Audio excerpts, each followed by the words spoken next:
You didn't find this book, it found you. Not through accident or chance, not through some fleeting curiosity or random recommendation, but through something older, deeper, a whisper. It came not from outside, but from within. From a place so ancient, so quiet, that you may have missed it at first. It didn't shout. It didn't demand. It simply arrived, like a soft breath in the darkness, and waited. Waited for you to pause, to notice, to feel. And now, here you are. Not because you are looking for information, but because something inside you has begun to stir. Something that knows this is not a beginning. It is a return. You see, this is not just a video. This is a moment of remembrance, a crossing, a sacred breath between the life you thought you were living and the truth that has always lived behind the veil. You are not a seeker of truth. You are truth remembering itself. You are not trying to become something. You are trying to remember what you've always been. This whisper, the one that led you here, carries not knowledge, but memory. It carries the echo of the sacred spark that lives in you, waiting to be touched, not by facts, but by vibration. Perhaps you've heard it before, in a dream that refused to fade, in a sentence that felt older than the book it came from, in a quiet longing during the loudest moments of your life. The whisper isn't new. It has followed you for lifetimes. It speaks in symbols, in silence, in synchronicities that no one else notices. And now, it's no longer a whisper. It's a presence. It's here, pulsing through your awareness like a heartbeat you had forgotten to listen to. This is not a coincidence, it's a convergence. The Corpus Hermeticum is not a book, it is a mirror. And when you look into it, truly look, you don't see philosophy, you see yourself. Not the surface self, the name, the story, the past, but the one beneath it all, the silent witness, the spark that cannot be named, only felt. The teachings within this ancient text were never meant to be read with the eyes. They were meant to be remembered with the soul.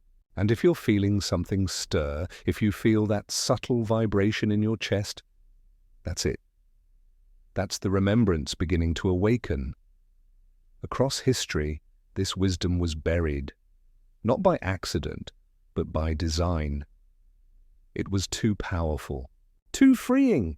It reminded people that the divine was never far away, that God was not somewhere else, not trapped in temples or texts or titles, but within. And for those who sought to control, that truth was dangerous, so they silenced it, burned it, erased it. But what is true cannot be destroyed. It waits, it whispers. And when the soul is ready, it returns. And now, it returns through you. Because you're not here to watch a video, you're here to remember a vow you made long ago. A vow to wake up, to reclaim the divine spark hidden beneath your distractions, your doubts, your roles. You were never meant to remain asleep. The ancient light has always lived inside you. And this moment, right now, is the signal that it's time to rise. Not with urgency, not with striving, but with silence, with awareness, with presence. So before we begin, truly begin, I ask you this. Can you feel it? That subtle trembling in your chest, as if the air around you has changed. That's the gate. That's the threshold. And all you need to do is step through, not with your feet, but with your attention, with your soul. Let this not be another thing you consume. Let this be the sacred fire that consumes you. And when this message ends, don't rush to the next. Don't speak. Don't scroll. Don't distract yourself. Just sit in silence. Let the stillness answer a question that words cannot form. What part of me has always known? Sit with that. Breathe with that.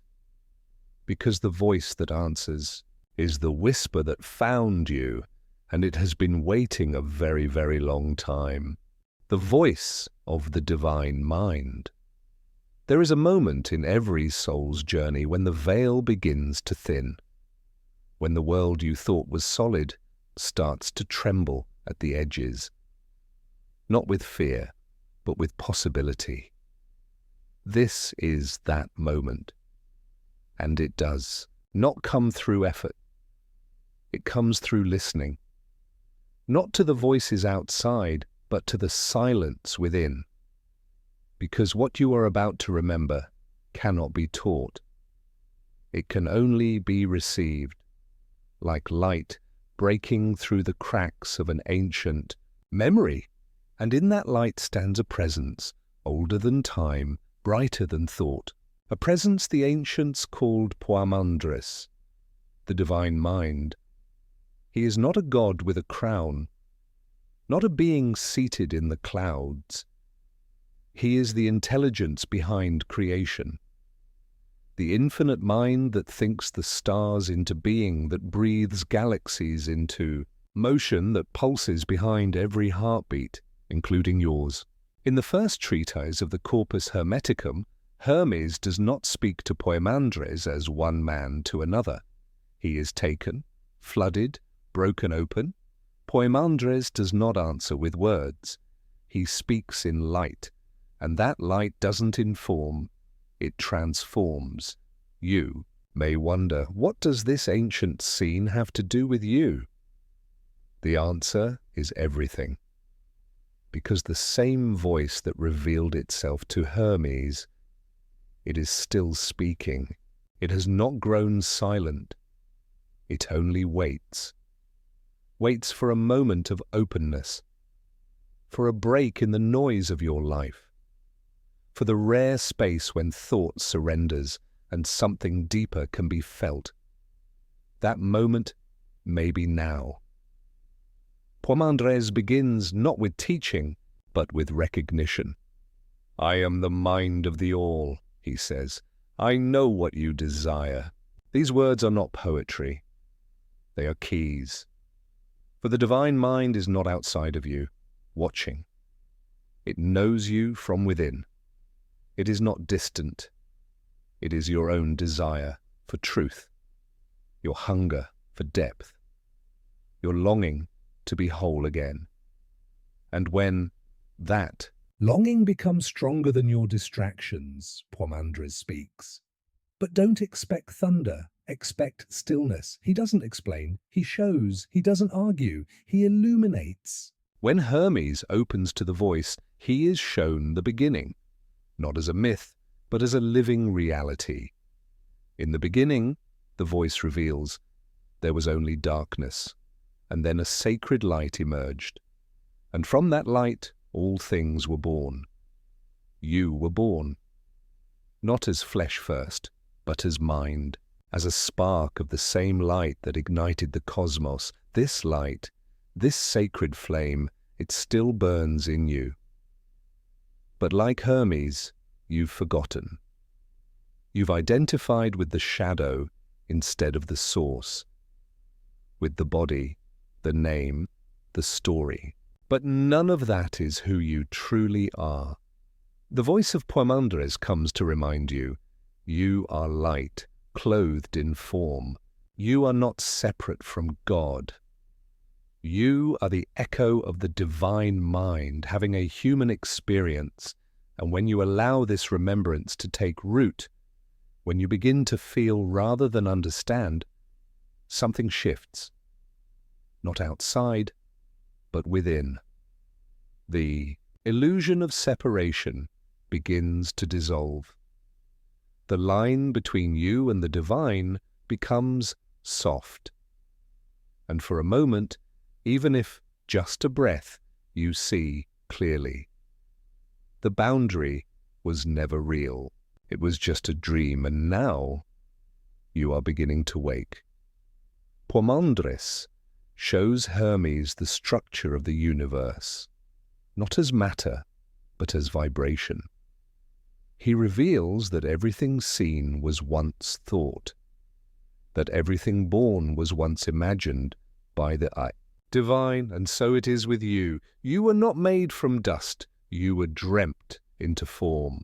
And even now that dreamer, the divine mind, lives within you, watching, guiding, waiting for your remembrance. To hear this voice is not mystical fiction. It is the deepest form of truth. And it is not limited to saints or sages. It is available to anyone who listens. That includes you. You don't need a temple. You don't need to chant or prove your worth. All you need is sincerity, silence, and a willingness to feel what's always been there, beneath the noise, behind the fear, beyond the mind. And if you're still here, reading these words, something in you already knows this. You've felt the stirring, the familiar ache in the chest when truth whispers through fiction, the sudden stillness when someone says something you've never heard, but always known. That's not emotion. That's remembrance. That is the divine mind already reaching toward you, asking, are you ready to see who you really are? Because once you do truly see, you won't be the same. The illusion cannot hold its shape in the light of such knowing. You begin to live differently. You begin to listen differently. You speak slower. You breathe deeper. You realize you are not here to chase anything. You are here to become conscious of what already lives within you. You are here to merge with the divine that never left. This is what Hermes began to realize in the presence of Poimandres. That wisdom is not something you gather. It's something you remember. That truth is not a thought. It's a state of being. And that state is already inside you, waiting. So let the words fade now. Let the meaning sink deeper than thought. Let this not be another video you watch, but a mirror you enter. Because when the divine mind speaks, it doesn't use language. It uses you. Remembering the unchanging when this chapter ends, find a quiet space. Sit comfortably. Close your eyes. Place one hand on your heart and gently ask yourself, what in me does not change? Ask it not with urgency, but with softness. Ask it like a child asking the stars. Then wait, not for an answer in words, but for a feeling, a presence, a stillness. That presence is the voice. That stillness is Poimandres, and it has always been with you. All is mind, the first principle. You've felt it, haven't you? That strange sense that the world bends in response to something deeper inside you, as if reality were listening, as if what unfolds around you is not random, not separate, but somehow shaped by you. It's a whisper at first, a passing moment of synchronicity, a thought that seems to ripple outward and change the day. And though you brush it off, something inside you knows. The ancient ones didn't just sense this, they lived by it. And in the teachings of Hermes Trismegistus, this knowing takes form as the first principle. All is mind. Not some of it. Not only the spiritual parts, all, the stars, the sand, the silence, the storm, every thread of reality, every curve of space, every moment in time, all of it arises from mind. Not the noisy thinking mind you've been taught to identify with, but the divine mind, the nous, the source from which all existence emerges. This is not a poetic idea. It is the core blueprint of the universe, the foundation beneath all form, the invisible canvas on which your entire life is painted. Think of it this way. Before a word is spoken, it lives in thought. Before a building is built, it exists in a vision. Before a journey begins, it stirs in the heart. Every external creation was first an internal movement. The Hermetic texts don't say mind influences reality. They say mind is reality. Your inner state isn't separate from the world. It is the world expressed in form. The seen is born from the unseen. The external is a mirror cast from the furnace of the internal. And here's the secret. This mirror never lies. You may have believed that your life is a sequence of disconnected events. You may have thought that the universe is indifferent, random, mechanical. But look closer. Behind every pattern of difficulty, every recurring joy, every person who triggers the same old wound is a reflection, a vibration echoing outward from your own consciousness. The world isn't happening to you, it's emanating from you. What happens when you accept that? A shift, a trembling at the base of your identity, because suddenly you're no longer a victim of reality. You are its co-creator. You're not merely reacting to life. You're broadcasting it, shaping it, projecting it like light through stained glass. The colors you see depend on the patterns you carry within. And this is the gateway to divine power, not the power to control others, but the power to awaken yourself. When Hermes whispered, "As within, so without," he wasn't offering a riddle, he was offering a mirror. He was revealing the cosmic feedback loop through which the divine mind, through you, sculpts reality. Your thoughts are not idle, your emotions are not invisible. Every inner state emits a frequency, and frequency is the architecture of form. Look around you now. What you see is not just the world, it is your vibration, made visible. And if that's true, then change doesn't begin out there. It begins inside. The world you long to live in, peaceful, purposeful, radiant, cannot be found. It must be remembered and projected. You do not attract what you want. You attract what you are. And what you are is not what you think. It's what you feel, what you believe, what you carry deep in the silent chambers of your being. So ask yourself, what am I projecting? What are my beliefs showing me? Not just the beliefs I speak, but the ones I embody, the ones I inherited, the ones that whisper in my mind when I'm alone and tired. Those beliefs are scripting your reality, not as punishment, but as invitation, because the mirror doesn't judge, it only reflects. And when you finally stop blaming the mirror and start adjusting the source, everything begins to change. It's not easy. To live by the first principle is to walk through fire, the fire of radical self-responsibility. It requires you to see with new eyes, to recognize that the chaos around you is not proof that the universe is cruel, but proof that something inside you is calling out to be healed, that the tension in your life is not punishment, but reflection, a lesson drawn not in ink, but in experience. You are not powerless. You never have been. You've simply forgotten the sacred technology that lives in your consciousness. The Corpus Hermeticum doesn't offer theories, it offers keys. And this is the first one. All is mind. If you can feel this, not just understand it, but live it, you will never see the world the same way again. Because the moment you take full responsibility for your vibration, you begin to shape the mirror. The fear that once ruled you begins to dissolve. The people who once triggered you begin to reveal their purpose. The places you felt stuck begin to shimmer with possibility. You begin to walk not as someone moving through a foreign world, but as someone awakening within their own dream. And here's the paradox: the more you become aware that everything is your own reflection, the more compassion you feel. Because if others are mirrors too, if they are aspects of the one mind just like you, then there is no other. Only varied expressions of the same light, distorted by the same veil of forgetting. And when you see that, judgment melts. Blame softens. Love expands.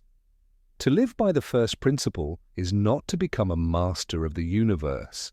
It is to become a servant of remembrance, to live each moment as if it were a sacred message from your own soul. And it is. Every conversation, every delay, every encounter, all of it is sacred, all of it is mind. Even this moment, these words, this breath, let them fall into you like seeds. Not to be understood now, but to bloom in time. You don't need to grasp it all, just feel it. Let the mirror show you what you're ready to see, and if it frightens you, be gentle. That fear is only the reflection of your own unloved places. You're not broken, you're waking up. The mirror of the day-to-day, live as if every person, every event, and every feeling you encounter is a message from your own soul. When you feel triggered, pause. When you feel inspired, pause. Ask yourself, what in me is being reflected right now? Then journal it. Don't judge what you write. Just observe. Let the mirrors speak. Do this gently but honestly. And by the end of the day, you will see not just your world, but yourself more clearly. Because once you begin to see, you cannot unsee. And that is where your real power begins. The descent and the fall. There is a question older than time itself, whispered not in temples or texts, but in the soul of every being who has ever paused to wonder, why am I here? Not just here, in this body, but here, in this dense, chaotic world, a place of gravity, of pain, of noise.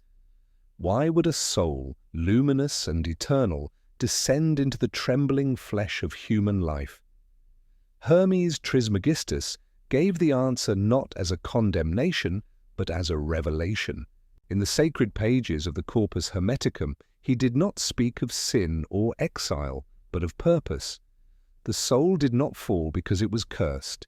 It fell because it chose to, not as punishment, but as participation. It descended into matter, into form, into time, not to suffer, but to remember. You were not cast out. You dived in. Long ago, before language wrapped itself around your breath, you were part of the great light. Not the light you see, but the light you are. Consciousness unbound, infinite, whole. But in that wholeness, a yearning stirred, the desire to experience what could not be known from above. The soul, in its vastness, longed to feel itself. And to feel, it had to forget. And so began the sacred descent. You passed through the 7 spheres, the great planetary gates, each one cloaking you in new layers: Saturn's weight of time, Jupiter's structure of belief, Mars' fire of desire, Venus' cloak of longing, Mercury's maze of thought, the Moon's veil of memory, and finally the Earth, the prison and the playground of incarnation. By the time you arrived here, you had forgotten who you were. But you had not stopped being it. This forgetting is not failure. It is the first step of the path. To be born is to enter a riddle, the riddle of separation, of duality, of form. Your body became a vessel. Your name became a story. And your soul, infinite and formless, became confined within skin and circumstance. You began to believe you were this identity, this age, this history, but you are not. You are the silence beneath the story. The Hermetic tradition speaks of this as the fall into illusion, a movement not downward but inward. The soul enters density not as punishment, but as pilgrimage. And what is illusion? Not falsehood. Illusion is the forgetting that you are the dreamer inside the dream. It is mistaking the character for the consciousness, the body for the being. The name for the soul, but the illusion is not eternal. It was never meant to be. Because even in the deepest sleep, the soul remembers its origin. A glance, a phrase, a heartbreak, a sunrise, a sacred text, like this one, and suddenly you stir, you awaken, the veils begin to tear, and you realize that the pain you felt was never the absence of God, it was the presence of forgetting. You have not fallen into darkness, you've fallen into form. And every weight you carry, every fear, every craving, every false mask is not yours to keep. They are garments meant to be shed. Hermes called them bindings of the soul. They are not evil. They are temporary. They exist so that you may one day take them off and remember who you were before the world told you who to be. And this is where you are now. At the threshold of remembrance. The place where the illusion begins to crack and something ancient Rises within. You feel it, don't you? That sense that you are more than the role you play. that the pain you've carried was not senseless. It was sacred. Every wound was a door. Every confusion was a compass. Every fall was the choreography of your rising. This world is not your punishment. It is your mirror. And even the density Of matter, even the pain of incarnation, is holy when seen through the lens of remembrance. The Hermetic path does not ask you to escape the world. It asks you to reclaim it, to sanctify matter through consciousness, to live in time while remembering eternity, to walk through illusion without becoming it. This is the true meaning of the fall, not a descent into sin, but a descent into sacred forgetting. And the moment you see that, the ascent begins, because the fall is not one moment. It happens again and again in every distraction, every identification, every time you say, "This is who I am," and it isn't. But the ascent also begins again and again, and in every act of presence, in every breath of surrender, in every choice to love, when it would be easier to fear. You are not here to escape. You are here to transform. And the only thing standing between you and the memory of your divine origin is the weight you have, mistaken for truth. So ask yourself, what part of me is heavy? What belief do I carry that no longer feels alive? What part of my identity feels tight, tired, false? Is it the mask of achievement, the armor of perfection, the fear of not being enough? These are not flaws, these are veils. And veils are meant to be lifted, not through force, but through awareness. The soul does not awaken through violence. It awakens through gentleness, and that is your next step. Not to fight the illusion, but to see it. Not to blame the fall, but to honor it. Because even the forgetting was sacred, and now the memory returns. Let it rise through you like a forgotten flame. Let it melt the names you've been given. Let it burn away the stories that no longer hold truth. And in that sacred fire you will begin to remember, you are not here to seek the light.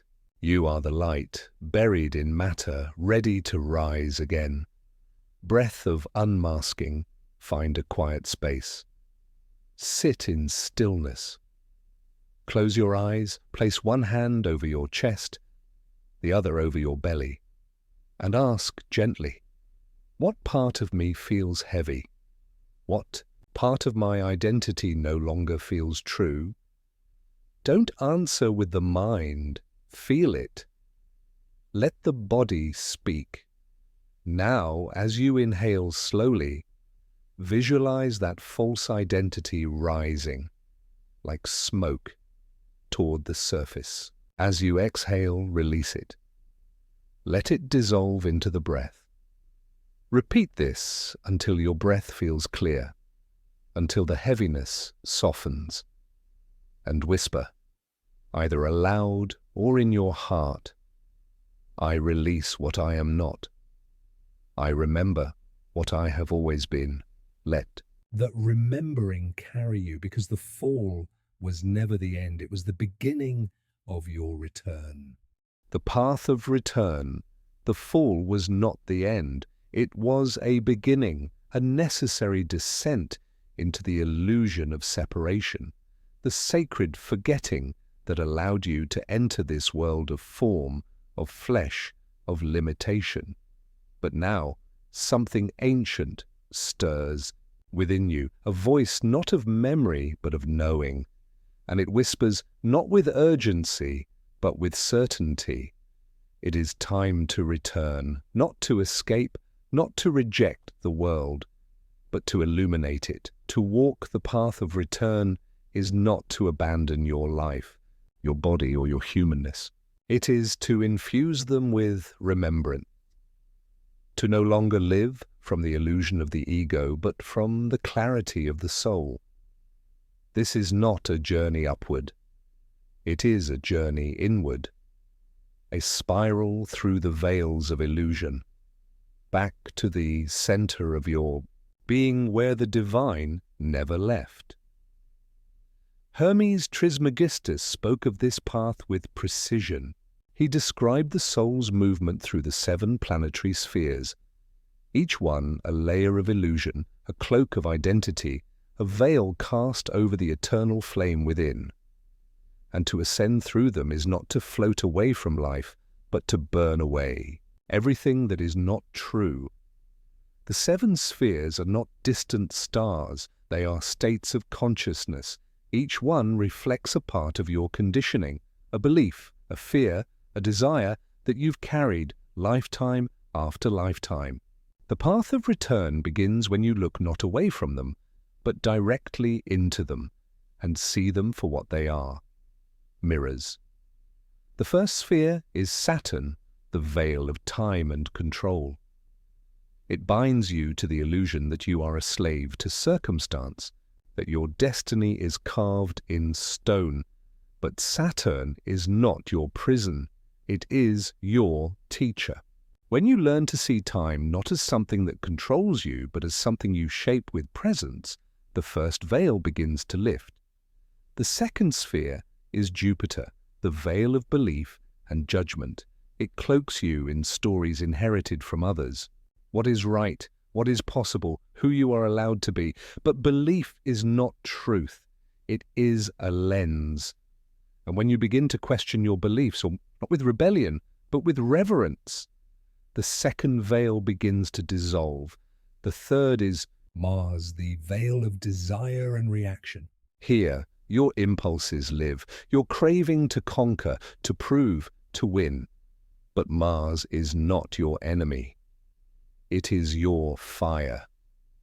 When you stop fighting the world and learn to direct that fire toward your own transformation, you begin to rise.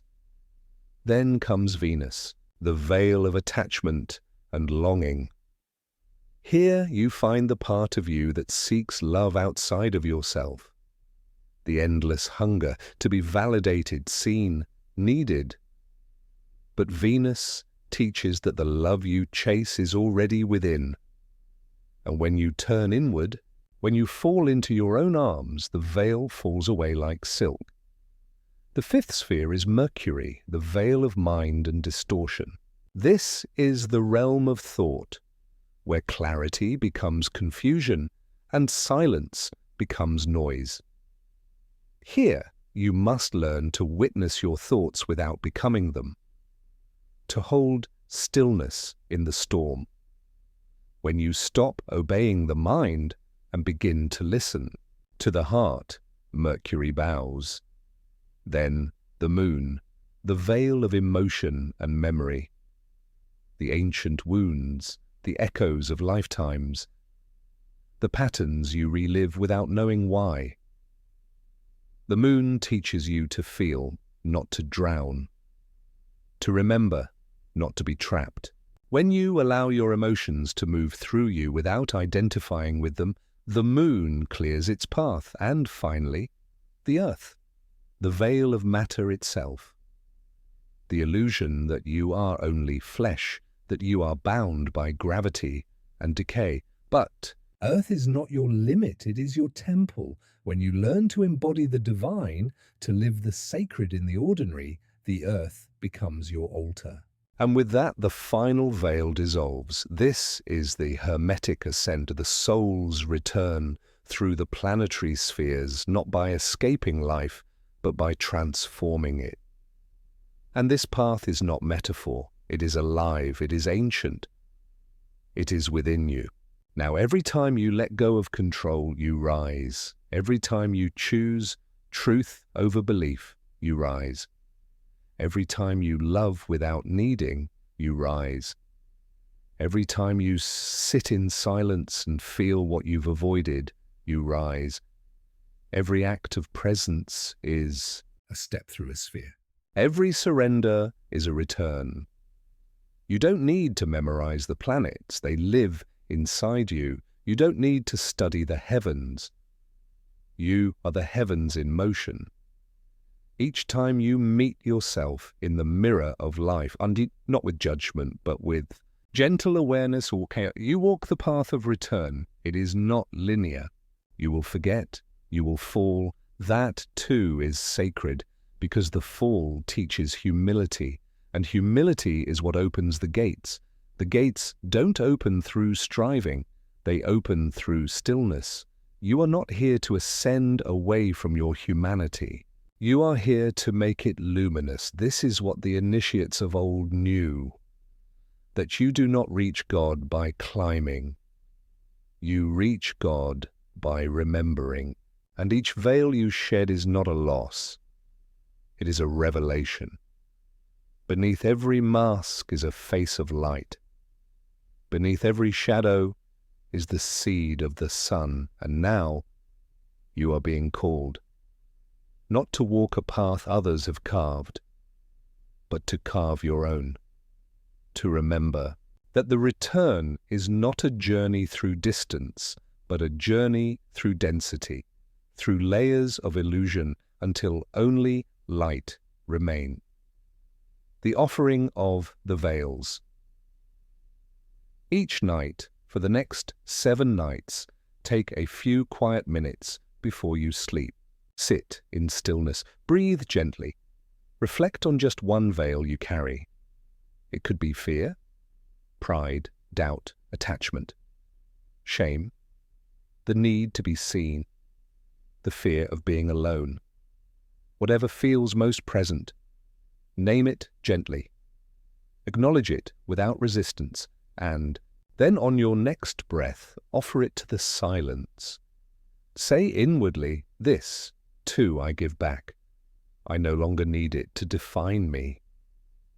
Imagine the veil lifting like smoke rising into the sky. You don't need to fix it. You don't need to understand it. Just release it. Do this each night, one veil at a time, and by the end of the week, something will shift. You may not know what, but you will feel lighter, because every veil you release is a gate you pass through. And every gate you pass through brings you closer to the center where the divine is not found, but remembered. Remembering the spark, There is something inside you that has never been wounded. It has never aged, never doubted, never forgotten, not even once. It is not your name. It is not your mind. It is not your memories. It is the ancient, unburnable spark, the flame before the form, the seed of eternity that Hermes called the particle of the divine mind, the nous. And though you have journeyed far from it, worn 1,000 faces, passed through centuries of forgetting, it has remained untouched, waiting in silence, waiting for this moment, because now you are beginning to remember. Hermes did not speak of this spark as theory. He did not describe it in metaphors or beliefs. He called it the truth beneath the veils, the original light, the origin of consciousness, the divine presence that entered you not at birth, but before time, a fragment of the eternal placed within the temporary, a vibration of the infinite pulsing within the finite. You may have glimpsed it in moments of stillness, when your thoughts paused long enough for presence to rise, in moments of grief, when something inside you whispered, "This pain is not all that I am," in moments of love, the kind that asks for nothing, the kind that is itself the light. The spark doesn't speak in words, it reveals itself through resonance. It doesn't beg for attention, it waits in stillness, it doesn't rush, it breathes, and now it is calling you inward, not to find something new, but to reclaim what was never lost. The world around you may tell you what you are, a body, a name, a role, a memory, but these are garments, temporary expressions. The spark is not touched by any of them. It is what watches your thoughts rise and fall. It is what sees your sadness come and go. It is the part of you that remained when everything else was taken, and it's been with you all along. In Hermetic teachings, this divine spark is not simply a metaphor for the soul. It is the soul, the true self, the portion of the divine mind that chose to express itself through your unique experience. You are not a human trying to become divine. You are divinity cloaked in humanness, remembering itself from within the dream, and that remembering begins now. There is a reason the mystics speak in silence, because no teaching can awaken what is already awake. No concept can define what was never born. But when you allow yourself to feel, when you soften your gaze, slow your breath, and listen not with your ears, but with your being, the spark reveals itself like a whisper beneath thunder. You are not here to chase the divine.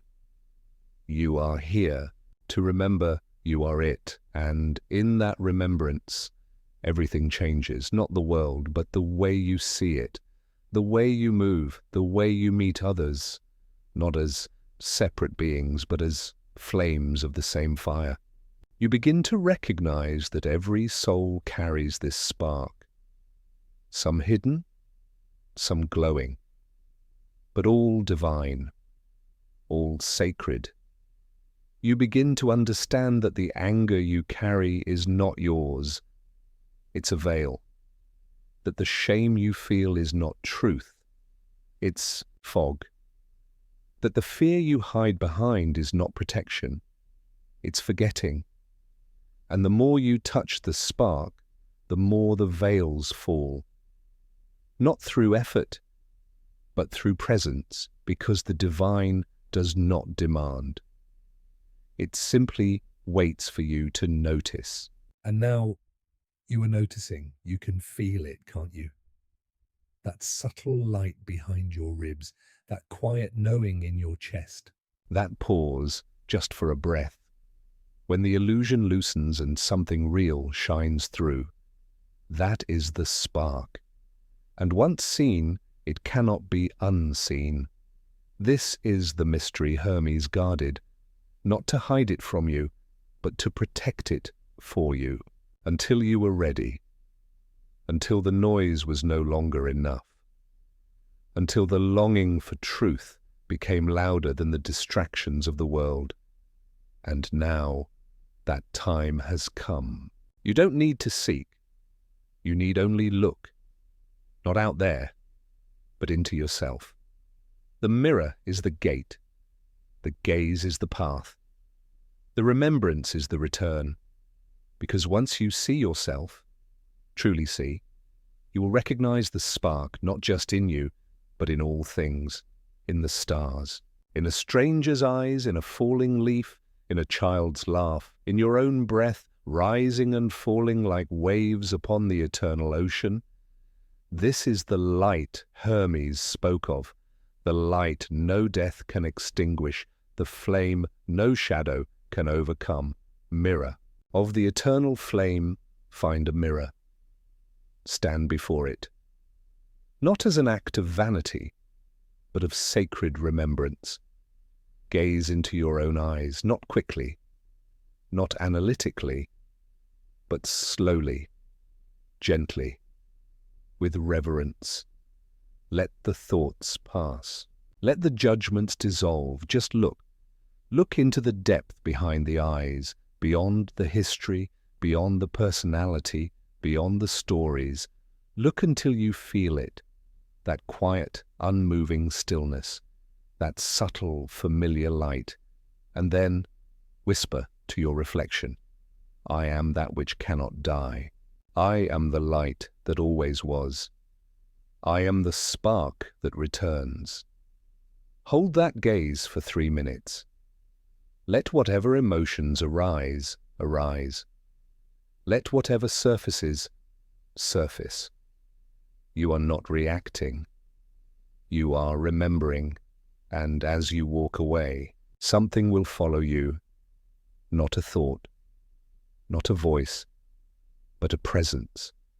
The spark, still burning, still waiting, still you.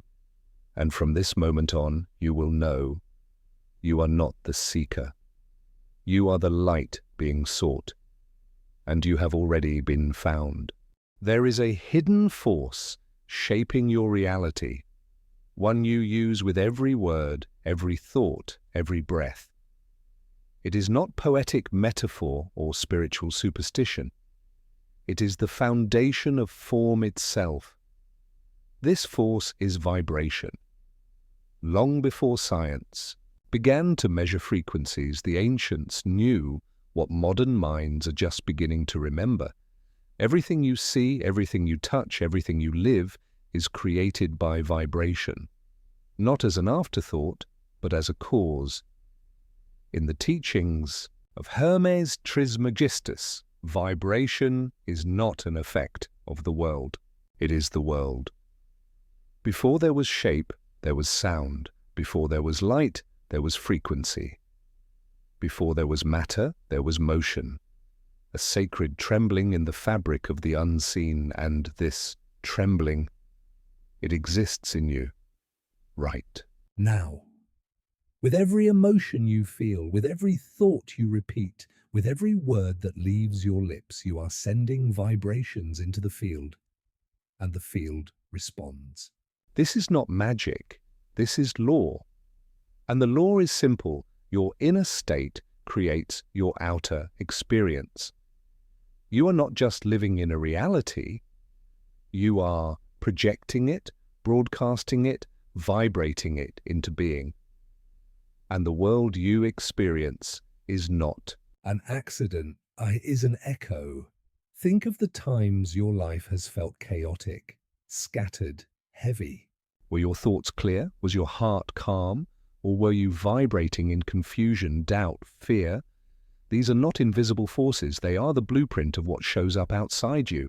Hermes taught that thought is not private. Emotion is not hidden. Every inner movement sends ripples into the divine field, shaping your days like wind carves stone. You are not a passive being. You are a tuning fork. And the frequency you hold decides the song the universe sings back to you. Even your words, casual, unconscious, rushed, and not without power. Every syllable carries charge. Every sentence creates. To complain is to vibrate with lack. To bless is to vibrate with abundance. And the field, infinite and neutral, reflects you perfectly. This is why in Hermetic teaching, speech is sacred. It is not just a tool for communication, but it is a wand, a frequency conductor, a spell. What you say, you summon. What you declare, you set in motion. What you curse, you bind. What you praise, you expand. But this teaching is not meant to make you afraid of your thoughts or ashamed of your emotions. It is meant to awaken your authority. You are not here to suppress your vibration. You are here to become conscious of it. The moment you realize that your frequency shapes the fabric of reality, everything becomes a ceremony. Every morning becomes an invocation. Every conversation becomes an act of magic. Even silence becomes sacred, because it too carries vibration. And sometimes the most powerful frequencies are transmitted without words. Your emotions are not mistakes. They are messengers. When you feel anger, it is a lower vibration calling to be seen and transmuted. When you feel joy, it is the soul remembering its natural frequency. Vibration is not about pretending to be happy. It is about becoming aligned. And there is no need to force light. You simply need to stop vibrating with what you are not. And to do that, you must listen. Listen to how your body responds when you think a certain thought. Listen to how your energy shifts when you speak a certain word. Your soul is always broadcasting its truth. The question is, are you tuned in? Everything in your life is responding to the frequency you hold. Not what you say you believe, but what you truly feel and embody. The people who show up, the opportunities you attract, the blocks you keep facing, they are not punishments. They are patterns. And every pattern is a mirror. When you shift your vibration, the mirror shifts too. That's why transformation isn't about fixing what's outside. It's about realigning what's inside and letting the world rearrange itself to meet you at your new frequency. So what is your frequency right now? Not your mood, not your mask, your vibration. Are you moving from fear or trust? Are you vibrating in scarcity or sufficiency? Are your words planting seeds of power or pulling you into loops of unconsciousness? These questions are not to judge. They are to awaken. Because once you are aware of your vibration, you can begin to direct it. You can begin to live intentionally. This is where your power returns. Not when life becomes easy, but when you realize you are not just in the current, you are the current, and the current can change. Speak as if the universe is listening for one full day. Become sacredly aware of your speech, every sentence, every word. Before you speak, pause, ask, does this uplift or diminish? Does this speak from fear or from truth? Is this a reflection of the vibration I want to live in? Say nothing reactive, no automatic complaints, no unconscious gossip, no rushed replies. If silence feels better than speech, choose silence. If words must be spoken, let them be chosen. Observe what shifts. not just around you, but within you? Because when you speak as if the universe is listening, you will realize it always has been. The inner temple, you've been taught to seek the sacred in distant places, in golden domes, in ancient scrolls, in voices cloaked in priestly robes. You've wandered long through cathedrals of stone, through doctrines carved in fear, through teachings wrapped in riddles. But the ancient ones, those who truly remembered, whispered a different truth, one too powerful, too intimate, to be institutionalized. They said, "You are the temple." Not your beliefs, not your rituals. You. Hermes Trismegistus did not ask his students to kneel before idols or memorize creeds. He did not build sanctuaries of stone. Instead, he revealed the most dangerous secret of all, that the body is already holy, that the breath is already prayer, that consciousness itself is the altar, and the soul the flame that never goes out. You do not need a path. You are the path. You do not need intermediaries. You are the meeting point between heaven and earth. You do not need to ascend. You need only to embody what already lives within you. The Hermetic path begins not in the stars, but in the skin. In the quiet way your chest rises when you inhale, in the sensation of your feet pressing against the ground, in the light behind your eyes when you close them and sit in stillness. There is no separation between your breath and the cosmos, no barrier between your awareness and the divine. You are not a visitor to sacred space, you are sacred space, but this knowing has been veiled. You've been conditioned to treat the body as ordinary, a vehicle, a distraction, a shell.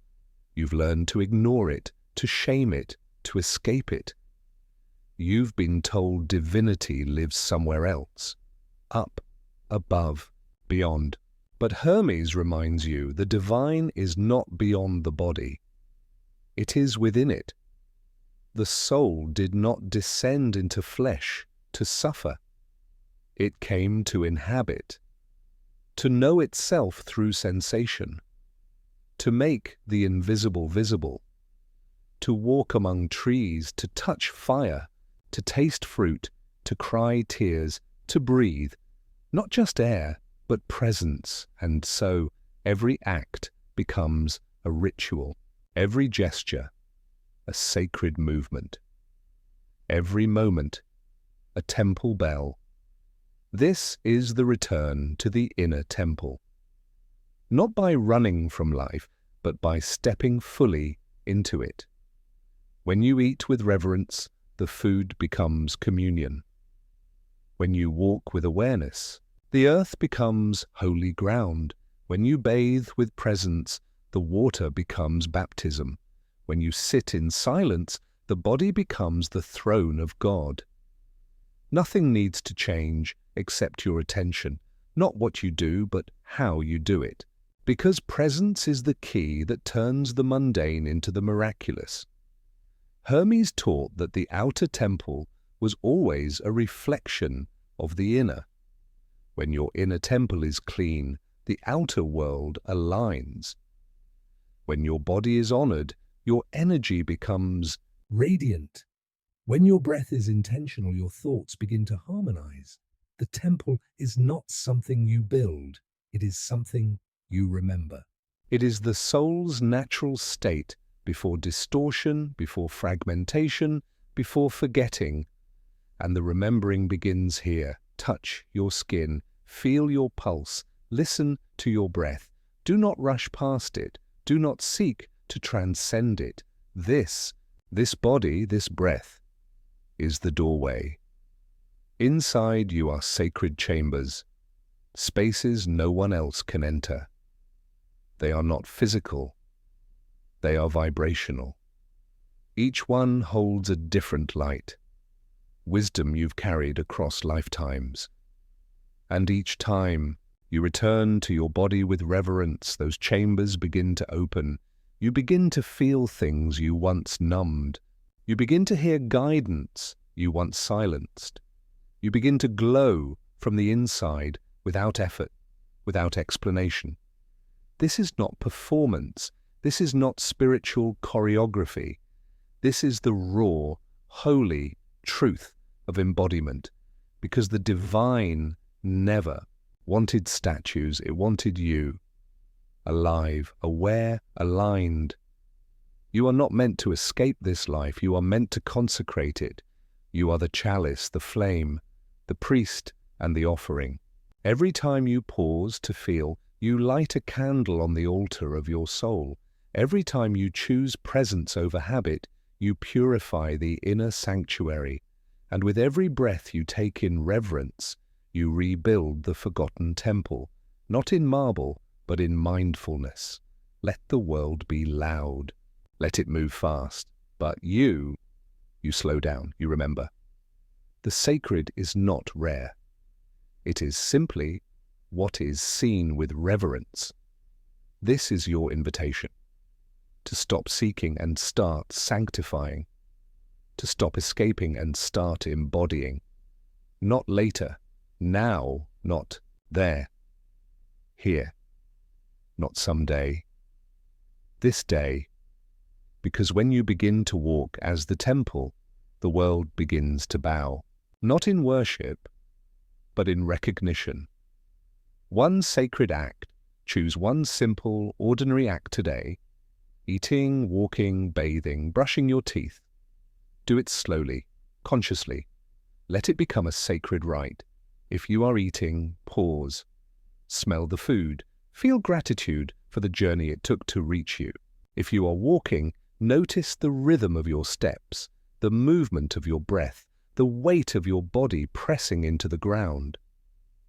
If you are bathing, feel the water as a blessing, washing not just skin but energy. Before you begin, whisper inwardly, "This moment is my altar. This act is my offering. This body is my temple." Repeat this daily, not for discipline, but for devotion. And watch. Watch how your world begins to shift, not because anything changed, but because you did. You stepped back into the temple, and the divine within you awoke. Symbols, silence, and sacred language. There are words you can hear with your ears, and there are words you can only feel with your soul. The Corpus Hermeticum does not speak to the intellect. It speaks to the part of you that lives behind thought, the quiet observer, the ancient listener, the flame behind the eyes. This is not a book you read, it is a mirror you enter, a frequency you remember. The lines are not instructions, they are vibrational codes, meant to stir something in you that language alone cannot reach. When Hermes speaks, he is not explaining. He is revealing, and every symbol he offers, every image of the heavens, the mind, the stars, the soul, is not to be taken literally. It is to be felt. You cannot decode the Hermetic teachings like a puzzle. You must surrender to them like a dream. Symbols are not signs, they are portals, and silence is the language they open into. The modern world has forgotten how to read symbolically. It has trained you to dissect, to analyze, to interpret with logic alone. But Hermetic wisdom was never meant for dissection. It was meant to resonate. You do not stand over these texts like a scholar. You kneel before them like a seeker. You let their light seep in between your thoughts, not through effort, but through stillness. Consider the phrase, "as above, so below." It is not a statement of geometry, it is a key. It opens the knowing that the structure of your mind reflects the structure of the stars, that every inhale echoes the expansion of galaxies, that the temple of the cosmos and the temple of your heart are built from the same sacred blueprint. This is symbolic reading. It bypasses logic and flows directly into the soul. When Hermes describes Poimandres, the divine mind, speaking light into the darkness, this is not a myth. It is your memory. The moment when your consciousness first emerged from the silence. The moment when the formless became aware of itself. That line in the text is not telling you what happened long ago. It is reminding you of what is always happening within you. To read the corpus is to let its phrases echo inside you. to feel them open doors that have no hinges, to awaken understandings that have no words. The mind may grow restless. It may ask for clarity, for definition, for conclusion, but this is not the path of the intellect. It is the path of inner recognition. And that recognition comes not in sound, but in silence. Silence is not the absence of speech. It is the presence of listening. And in Hermetic practice, silence is sacred. It is the womb of truth, the space into which symbols pour their meaning. Without silence, sacred language becomes noise. But within silence, even a single word, even a pause between words, becomes a bridge to the divine. Let yourself return to silence, not once, not occasionally, but constantly. Let it surround your thoughts like soft light surrounds flame. When you read a Hermetic passage, pause, breathe, close your eyes. Let the line become vibration. Let it enter you like a dream you do, not try to interpret, but simply allow. This is why Hermes speaks in layers, why one sentence may contain 1,000 meanings, because truth is not static. It unfolds. The deeper you listen, the more you receive. The more you surrender, the more the symbols come alive, not as metaphors mentally, but as living teachings. You do not read Hermetic wisdom. You merge with it. You let it move you, change you, dismantle the false, illuminate the real. And when you do, something miraculous begins to happen. The world itself becomes a book. A sacred text. Every tree a symbol. Every moment a teaching. Every silence a revelation. This is when you realize sacred language is not limited to scriptures. It lives in wind, in fire, in the gaze of a stranger, in the ache in your chest, in the rhythm of your own breath. All of creation is speaking, not in linear words, but in vibration, pattern, presence. But only the silent can hear it. So you must become silent, not silent in voice, but silent in noise. The noise of assumptions, the noise of rushing, the noise of "I already know." To read the sacred is to become innocent again, to receive as if for the first time, to sit before the text like a child before a fire, letting the warmth teach you something words never could. Hermes does not ask you to believe. He invites you to remember. And remembrance is not a mental act. It is a soul act, a sacred stirring. You are not meant to understand the Corpus Hermeticum in the usual sense. You are meant to awaken through it. Let every line be a lantern. Let every pause be a doorway. Let every symbol be a mirror. Because when you stop chasing meaning, you become it. Meditate on one line today. Open the Corpus Hermeticum or any sacred text that calls you at random. Do not choose with the mind. Let your hand fall where it may. Read one single line. Close the book. Sit in silence. Let the line enter you, not as instruction, but as vibration. Ask, what does this stir in me? What feeling, what image, what memory arises? Do not force answers. Simply receive. Sit with it as if sitting beside a fire. Feel the warmth, watch the flicker. Let the meaning reveal itself as not in your mind, but in your being. If you wish, journal the experience. Not to analyze, but to witness what was revealed. And in doing so, you will discover something. Sacred, the text is not just a book, it is a mirror. And what you see in it is you. Becoming the living word.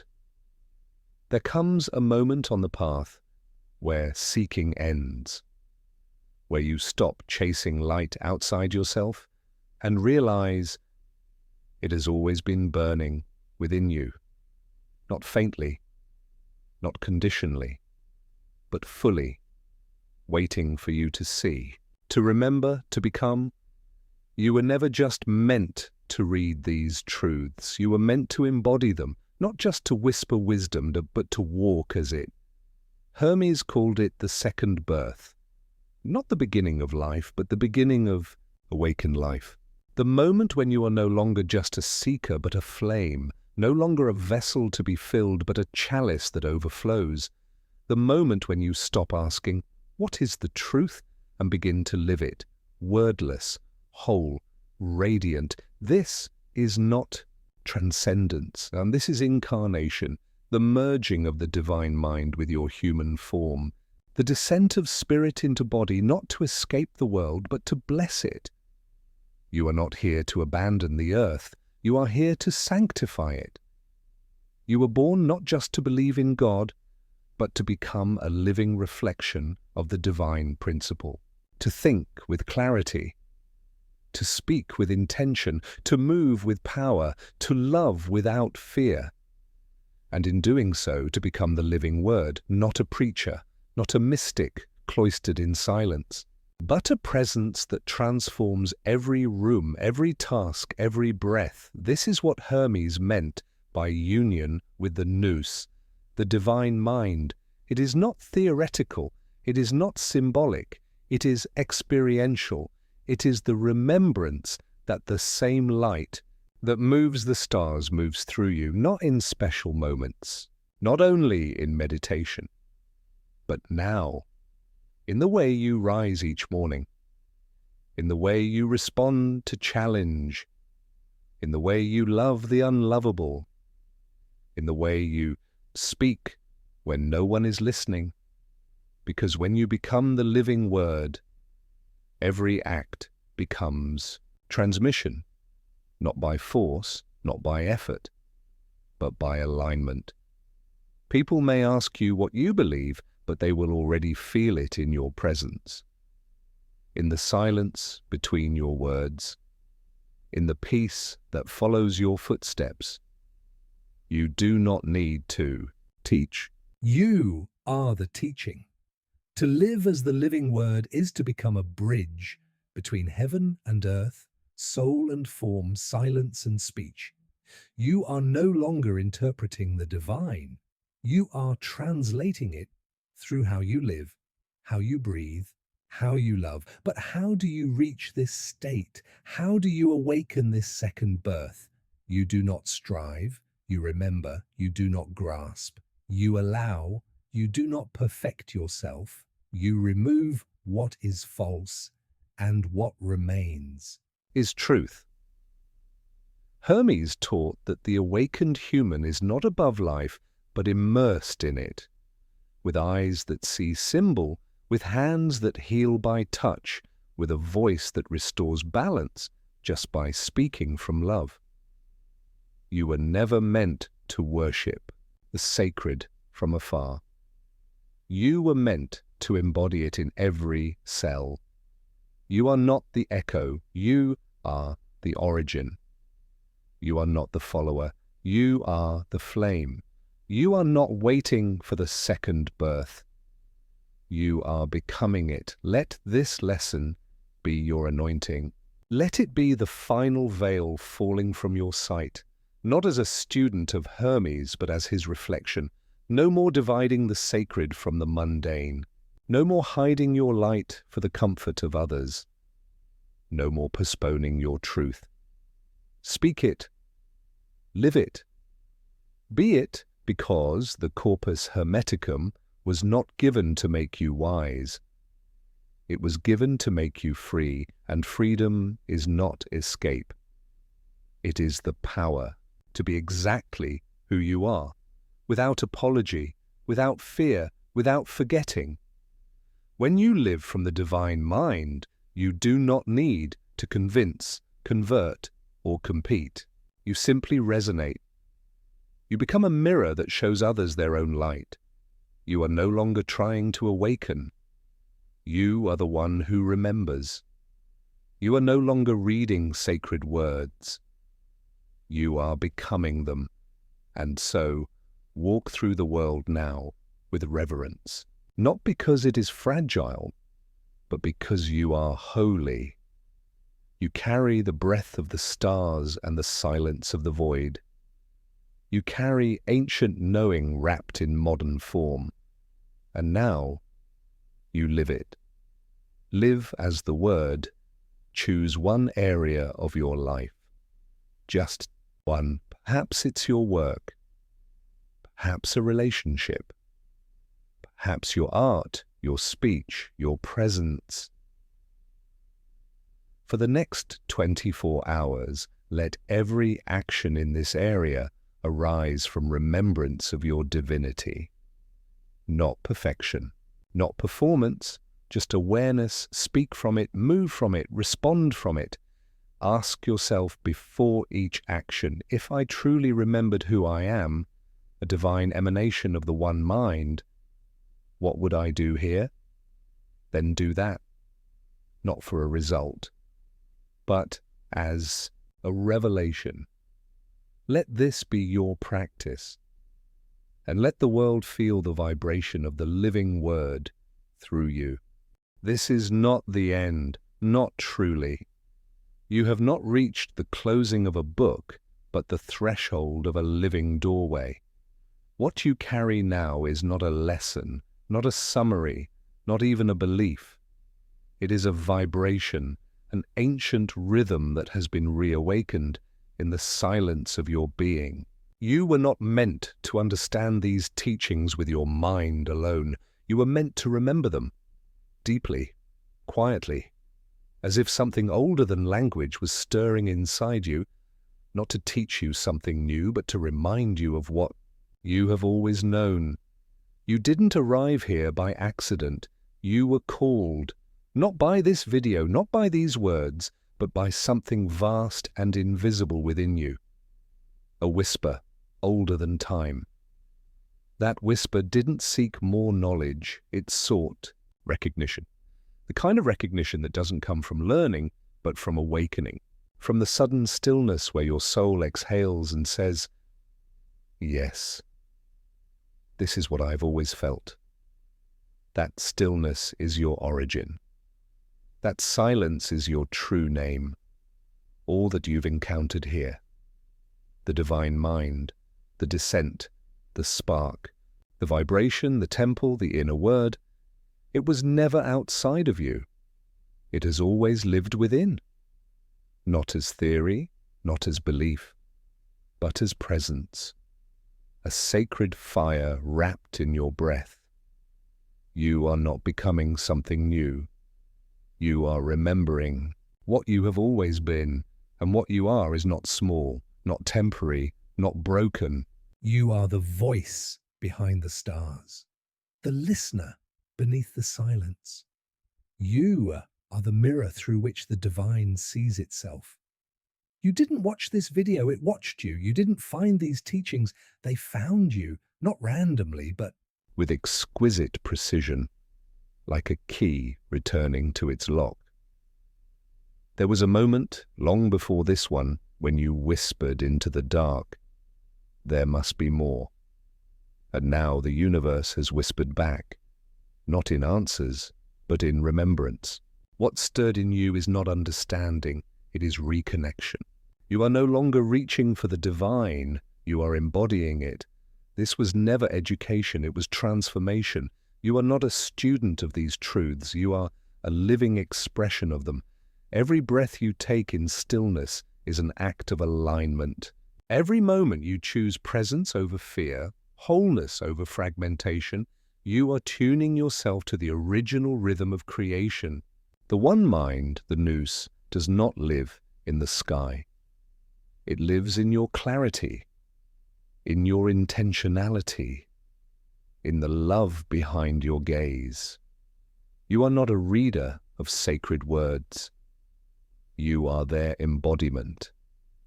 When you speak now, something deeper moves with your voice. When you touch, something ancient flows through your hands. When you are silent, something luminous fills the room.